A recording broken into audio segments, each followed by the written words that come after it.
So here's another God story that we get to do for the ministry, that we get to do for the kingdom. 2 weeks ago, Misa, Robert, and I were headed down here to Mexico. I had a game plan, a schedule set up in my mind where we were going. And the Lord, and we were late that day. Okay, I was late that day. The Lord completely flipped it around, had us go down a dirt road that I wasn't supposed to go down.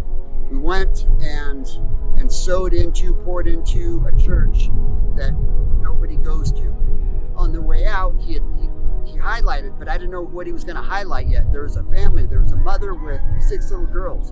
And as soon as I saw them, he told me, that is why you were here, these little girls.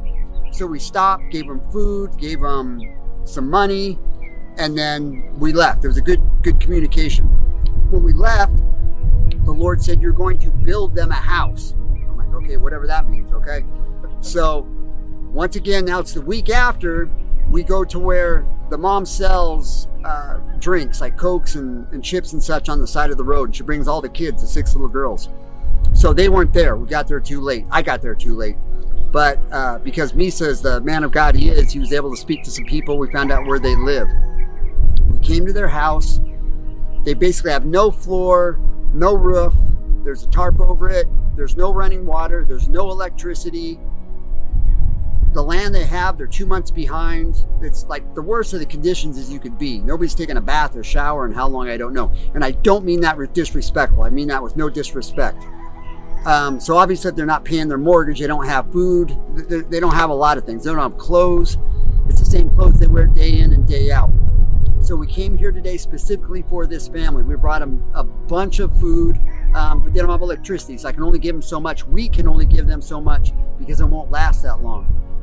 So this is where the Lord said, you're going to build them a new house. We're putting a team together right now. We had to come and see what it looked like. We're going to put roof, floor, the whole thing. The Lord's going to do it. We're going to put electricity. We're going to get solar panels so they have light at night, because they like candles for light. But if you can't afford a candle, you don't have light.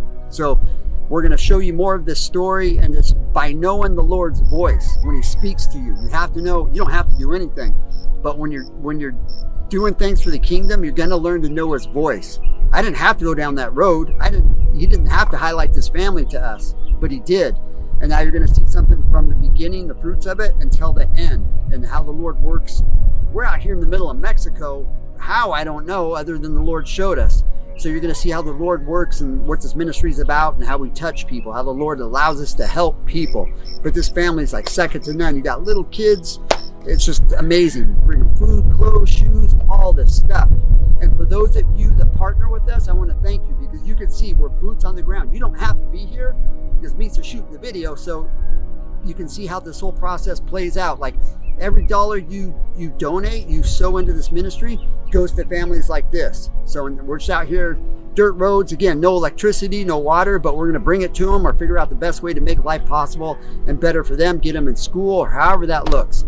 But I just want to give you an update and just say thank you, and blessings to you, blessings to your family, and blessings to who you do life with.